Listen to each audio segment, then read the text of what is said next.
Dr. Linda Markham's advanced calculus class was known for two things: her brilliance in mathematics and her growing reputation for pushing a political agenda into her lectures. At one of the most prestigious universities in the country, students had enrolled in her class expecting rigorous academic challenges, but recently, many had noticed a shift. Instead of focusing solely on calculus, her lectures increasingly drifted into discussions about social justice, privilege, and systemic bias, topics that had little to do with the subject matter. Some students welcomed these conversations, but others, particularly those who had signed up to sharpen their mathematical skills, felt frustrated by the detours. On this particular morning, as students entered the grand lecture hall, they sensed something was different. The usual complex equations were absent from the whiteboard. Instead, a single phrase was written in large letters: redefining academic priorities. A murmur passed through the room as students exchanged glances, some sighing quietly, already anticipating that today's lecture would be less about calculus and more about ideology. Sitting toward the back of the room, Barron Trump remained composed, observing the shift in atmosphere. He wasn't the kind to draw attention to himself, but everyone knew who he was. Tall, reserved, impeccably dressed in a black suit, he carried himself with quiet confidence. Unlike many assumptions people made about him, he was not one to flaunt his background or engage in unnecessary confrontation. His reputation wasn't built on his family name, it was built on intellect. Those who had seen him work through equations in the library or offer help to struggling classmates knew that beneath his quiet exterior was a mind sharper than most professors on campus. Dr. Markham strode into the room, her usual confidence mixed with an undercurrent of something more forceful today. She began speaking in a deliberate tone, pacing back and forth as she explained that mathematics, while essential, must take a backseat to more pressing social conversations. She argued that STEM fields had long been dominated by privilege, and that education needed to shift toward a more inclusive, socially responsible curriculum. The words hung in the air as some students nodded in agreement, while others shifted uncomfortably. It wasn't just the topic, it was the implication that some students in the room, particularly those from certain backgrounds, had unfairly benefited from the system. Barron, his expression neutral but his posture attentive, raised his hand. A few students noticed and exchanged glances. No one had ever seen him challenge a professor before. But instead of acknowledging him, Dr. Markham continued, her voice taking on a sharper edge as she clicked to the next PowerPoint slide. The screen now displayed statistics about gender and racial representation in STEM fields, reinforcing her argument that certain groups had been given unfair advantages in academia. This time her gaze flickered toward Barron, though she didn't say his name outright. The message was clear. She was setting the stage for a confrontation. The room grew silent, waiting to see what would happen next. As the tension in the room thickened, Barron Trump kept his hand raised, unwavering and patient. The subtle glances from his classmates signaled their anticipation. This wasn't just another classroom discussion. Something was about to shift. Dr. Markham, who had deliberately avoided acknowledging him, finally couldn't ignore his presence any longer. With an air of forced amusement, she addressed him, her voice carrying a mix of sarcasm and condescension. "Yes, Mr. Trump, do you have something to contribute to our discussion about privilege and education?" The emphasis on his last name wasn't accidental. It was a thinly veiled jab, an attempt to remind the class of who he was and what she assumed he represented. A few students leaned forward, expecting a clash of egos, but Barron's response wasn't one of outrage or defensiveness. Instead, he simply lowered his hand and spoke in a calm, measured tone. "Dr. Markham, I believe calculus is fundamental to understanding both theoretical and applied sciences. Many of us chose this advanced class specifically to deepen our mathematical knowledge. Wouldn't reducing the core curriculum potentially disadvantage all students, regardless of their background?" His voice was steady, free of hostility. He was asking a genuine question, not engaging in combat. For a brief second, Dr. Markham hesitated. The logic in his question was undeniable, but instead of addressing it directly, she doubled down. "Mr. Trump," she said with a smile that didn't quite reach her eyes, "perhaps you could benefit most from understanding how privilege shapes our educational system. After all, not everyone had private tutors in elite prep schools." A few students chuckled uncomfortably, sensing the personal nature of her response. This wasn't just a classroom debate anymore, it was an attack. But what happened next was not what Dr. Markham expected. Instead of reacting with frustration, Barron simply nodded, acknowledging the truth in her words. "You're right about one thing, Professor," he said. "I have been fortunate in my education. That's precisely why I believe we have a responsibility to maintain high academic standards, so that everyone, no matter their background, has the opportunity to reach their full potential." The room fell into a stunned silence. Several students who had been prepared to watch a heated argument now found themselves reassessing their assumptions. Barron wasn't trying to argue against inclusivity or accessibility. He was advocating for academic excellence for all. Dr. Markham's expression hardened. This wasn't the reaction she had expected. She had anticipated an entitled rebuttal, an indignant response, something that would confirm her preconceived notions about him. Instead, he had taken her attack and turned it into a rational, well-articulated argument that even some of her supporters found difficult to refute. Frustrated but unwilling to back down, Dr. Markham decided to escalate the situation. She walked toward the whiteboard and, with a smirk, issued a public challenge. "Since you're so passionate about academic standards, Mr. Trump, why don't you demonstrate your own?" She picked up a marker and began writing, her hand moving quickly across the board. Students squinted as they realized what she was doing. She wasn't just putting up any calculus problem, she was crafting one so complex that even top-tier graduate students would struggle with it. When she finally stepped back, the massive equation loomed over the class, an undeniable challenge. She turned back to Barron, crossing her arms. "Let's see if you can handle real academic rigor, or if you'd rather keep talking about privilege." The room was completely still. The trap had been set, but Barron, still composed, simply pushed back his chair and stood up. "Of course," he said, adjusting his suit, "I'd be happy to try." The energy in the classroom shifted instantly, because what Dr. Markham didn't realize was that she had just given him the perfect opportunity to prove her wrong, in the most spectacular way possible. As Barron Trump rose from his seat, the atmosphere in the lecture hall shifted from tension to electric anticipation. Dr. Markham's challenge had been designed to humiliate him, to expose him as someone who benefited from privilege rather than intelligence. The massive equation sprawled across the board. A multivariable calculus problem involving complex integrations, series expansion, and differential equations, a level of difficulty far beyond what had been covered in class. Students exchanged wary glances, some whispering, "That's graduate-level material," while others waited to see if Barron would hesitate, if he would stumble in the trap that had been so carefully laid out for him. But Barron didn't flinch, hesitate, or show the slightest sign of doubt. Instead, as he walked to the front of the room, he studied the equation with genuine curiosity, not fear. There was no arrogance in his expression, only a quiet confidence, as if he were assessing a puzzle rather than a test of his intellectual worth. When he finally spoke, his voice was calm, yet it carried through the room with effortless authority. "Before I begin," he said, glancing toward Dr. Markham, "I notice this problem has multiple possible approaches. Would you prefer I use the standard method, or would you be interested in seeing a more efficient solution I learned while studying Leibniz's original papers?" A murmur swept through the classroom. "Leibniz, the 17th century mathematician and co-creator of calculus?" Dr. Markham's smirk flickered, her composure momentarily disrupted. "You've read Leibniz's original papers?" she asked, her tone carrying a hint of disbelief.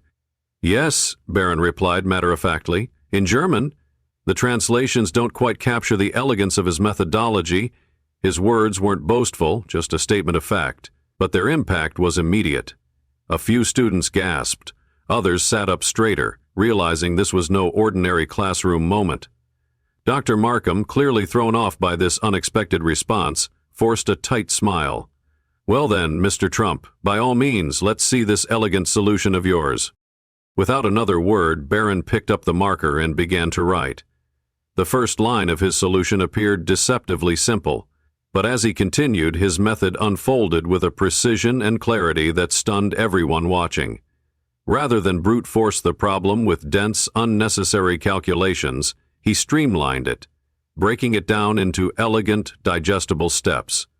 This first step, he explained as he wrote, uses a technique developed by Euler in 1755, which simplifies what appears complex into something more approachable. His marker moved fluidly across the board, each stroke revealing a level of understanding that most professors, let alone students, could only aspire to. Dr. Markham's expression darkened as she followed his logic. She had designed this problem to be unsolvable within the limits of her class, but Barron wasn't just solving it, he was teaching it, breaking it down in a way that even struggling students could understand. A hand shot up from the middle of the class. Could you explain that last step again?" asked Sarah Chen, one of the quieter students. "This is actually making more sense than the chapter we covered last week." Barron paused, smiled, and nodded. "Of course," he said warmly, stepping back to go over the concept again. At that moment, it became clear to everyone watching this was no ordinary student. He wasn't just winning the challenge, he was turning it into a lesson, an opportunity for learning rather than mere intellectual domination. Dr. Markham, however, wasn't ready to concede defeat. Just as Barron was about to continue, the classroom door suddenly burst open. In walked Dean Richardson, a known ally of Dr. Markham's ideological stance. He strode in with authority, his voice cutting through the murmurs. "Linda, we need you for an emergency faculty meeting regarding the curriculum changes." Dr. Markham saw her opportunity to escape. "We'll have to continue this demonstration another time," she said, trying to regain control of the situation. But Barron wasn't about to let her walk away from the very challenge she had issued. "Professor," he said, his voice carrying a quiet but undeniable authority, "you challenged me to solve this problem in front of everyone. Walking away now would teach an unfortunate lesson about academic integrity." The room erupted into murmurs. Students turned to one another, their expressions shifting from curiosity to admiration. The trap that had been meant for Barron had now ensnared Dr. Markham herself. Even Dean Richardson hesitated, sensing the tension in the air. And then Barron did something that no one expected. He calmly placed the marker down, turned to Dr. Markham, and with a slight smile said, "Or perhaps you'd like to solve it first, Professor. After all, as you mentioned earlier, family connections shouldn't matter, only knowledge should. Surely, as our professor, you can solve the very problem you presented." The silence that followed was deafening. The challenge had now been reversed, and the weight of her own words hung over her. For the first time, Dr. Markham looked unsure. She had been so focused on exposing Barron as undeserving of his place in the classroom that she had never considered the possibility that she might be the one unable to rise to the occasion. And just like that, the entire dynamic of the classroom had shifted. Dr. Markham stood frozen, her eyes locked onto the complex equation she had written, a problem she had chosen specifically to humiliate Barron Trump. But now, as he calmly stepped back and handed her the marker, the power dynamics had shifted entirely. The challenge, which had started as an attempt to expose privilege, had now turned into a test of her own expertise. The murmurs in the room intensified as students watched, some wide-eyed, others struggling to contain their disbelief. Would their professor rise to the occasion, or had she unknowingly set herself up for failure? Barron's expression remained unreadable, his posture relaxed but his words deliberate. "Professor, you asked me to demonstrate my mathematical ability. I have done so. Now, as an expert in this field, surely you can guide us through the solution using your preferred method?" His voice carried no mockery, no arrogance, just a quiet, undeniable authority. The professor, who had built her reputation on controlling the narrative, now found herself at a crossroads.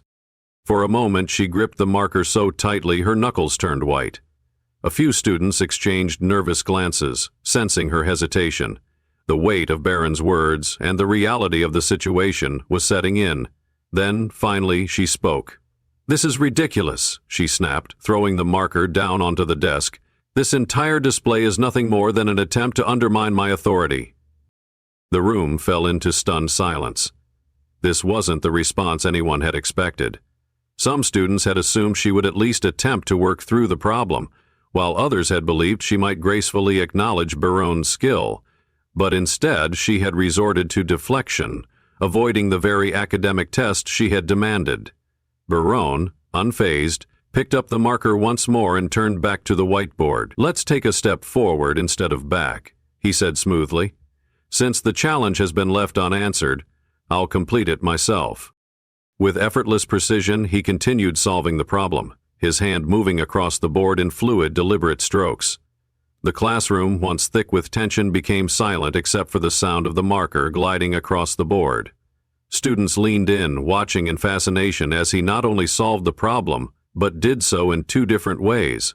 First, using the traditional approach, then introducing a more efficient method inspired by Leibniz's techniques.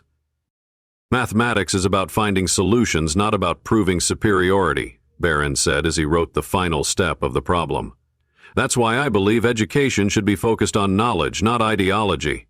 The final answer appeared on the board.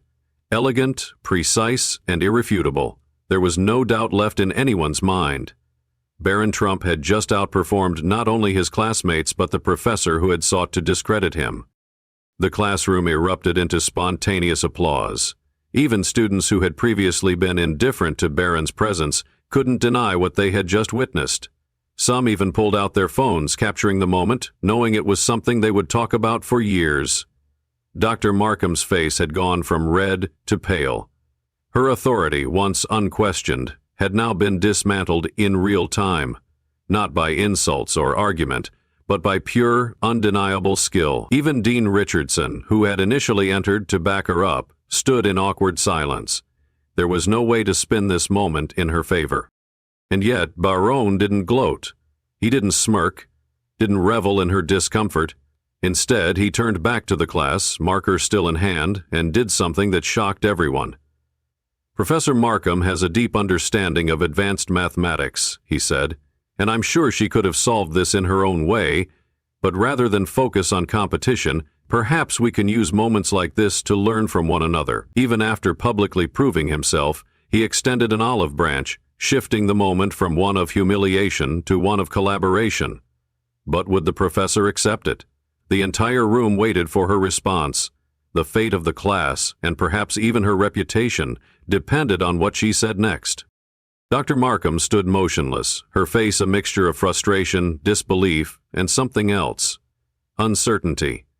The challenge she had issued to publicly undermine Barron Trump had backfired spectacularly, and now the entire class was watching, waiting for her response. But Barron wasn't standing there to gloat or revel in her discomfort. Instead, his words hung in the air like an unexpected lifeline. "Perhaps we can use moments like this to learn from one another." It was an offer, not of humiliation, but of understanding, of a chance to turn this confrontation into something meaningful. The silence in the room stretched on. Students glanced between Barron and Dr. Markham, their expressions shifting from amusement at the spectacle to something more contemplative. Even those who had initially sided with the professor now saw that Barron had not just won the intellectual battle, he had also demonstrated leadership, grace, and humility. Dr. Markham exhaled sharply, as if trying to regain some sense of control. For years, she had built her lectures around the idea that education needed to shift away from rigid academic traditions toward more politically conscious discourse. But in her attempt to prove a point about privilege, she had underestimated the very thing that should have mattered most: pure intellectual ability, merit, and the pursuit of knowledge for its own sake. Her gaze moved to the students in the front row. Some of them, particularly those who had struggled with calculus, were still staring at the whiteboard in awe, realizing they had just witnessed one of the clearest, most accessible explanations of a complex equation they had ever seen. Sarah Chen, the quiet student who had spoken earlier, had an eager expression, her eyes full of understanding rather than intimidation. The lesson Barron had just taught had reached beyond proving a point. It had ignited real curiosity, the essence of true education. For the first time, Dr. Markham felt the weight of what she had almost thrown away. She had been so determined to assert control over the class, to shift the lesson toward ideology, that she had nearly forgotten why she had once fallen in love with mathematics in the first place. The purity of numbers, the elegance of problem solving, the thrill of intellectual discovery, Those things had nothing to do with politics, and Barron had just reminded her of that. With visible effort, she straightened her posture and nodded slowly. She hesitated, then forced herself to continue. I may have made an error in judgment today. The words seemed heavy, difficult for her to say, but there was something in her tone that signaled sincerity. Perhaps we do need to focus more on learning from one another. The classroom remained silent for a beat, then something unexpected happened. A few students nodded in approval, recognizing this as an admission not of defeat, but of growth. Dr. Markham had just taken a step toward the very humility that Barron had demonstrated. The tension in the room began to shift, giving way to something new: respect. In the days following the now legendary calculus class, the atmosphere on campus began to shift. What had started as a public confrontation designed to humiliate Barron Trump had instead turned into a lesson in intellectual integrity, humility, and the true purpose of education. The video clips of Barron's mathematical demonstration had spread beyond the classroom. Students had recorded the entire exchange, and soon social media was buzzing with discussions about what had happened. Some hailed it as a victory for academic merit over ideological bias, while others simply marveled at Barron's extraordinary mathematical ability and his calm, composed demeanor in the face of confrontation. Meanwhile, Dr. Markham underwent a quiet transformation of her own. In her next lecture, something was noticeably different. Gone were the slides about political discourse, and in their place was a rigorous focus on calculus. For the first time in months, students saw their professor fully engaged in the subject, reigniting the passion that had once defined her teaching. She still encouraged discussion, but now it was grounded in the material itself, rather than external agendas. More surprisingly, Barron Trump became an unofficial tutor for the class.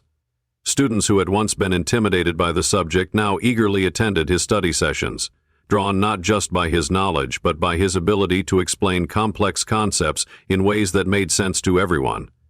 His influence extended beyond that single lecture hall.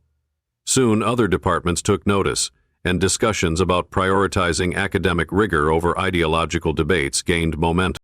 The transformation wasn't just about one professor, one student, or one class. It was about something deeper. A return to the idea that education is meant to challenge, to inspire, and to elevate minds beyond personal biases. And in the center of it all stood Barron Trump, not as a symbol of privilege, but as a beacon of merit, intellect, and the pursuit of excellence.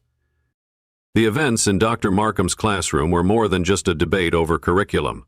They became a powerful lesson about education, leadership, and integrity. At its core, the confrontation between Barron Trump and his professor revealed a fundamental truth. Education should be about the pursuit of knowledge, not the enforcement of ideology. Barron didn't win because he had the loudest voice or the most power. He won because he relied on reason, skill, and a calm, unwavering belief in the value of true academic excellence. His ability to remain composed under pressure, to demonstrate rather than argue, and to turn a challenge into a teaching moment showed that true leadership isn't about dominance, it's about elevating those around you. Instead of using his victory to humiliate Dr. Markham, Barron extended an opportunity for collaboration, proving that real intelligence is not just about knowing facts, but about knowing how to use knowledge to unite rather than divide. The story teaches us that great minds are not defined by their privilege, background, or circumstances, but by their ability to think critically, rise above conflict, and inspire others to do the same. And in a world increasingly driven by division, leaders like Barron Trump remind us that wisdom, patience, and merit will always stand the test of time. The story of Barron Trump's encounter with Dr. Markham holds valuable lessons that extend far beyond the classroom. It speaks to the importance of wisdom, humility, and the enduring power of knowledge. For an older audience who has witnessed decades of societal and educational change, this event serves as a reminder that true merit transcends status, bias, or personal background. In life, there will always be moments when we are judged unfairly, underestimated, or challenged in ways that seem designed to break us. But, as Barron demonstrated, the best way to respond is not with anger or defensiveness, but with composure, intellect, and grace. This story also emphasizes that education should be about learning, not ideological battles. Many older generations remember a time when schools focused on fundamentals, discipline, and critical thinking, qualities that are increasingly overshadowed by external agendas.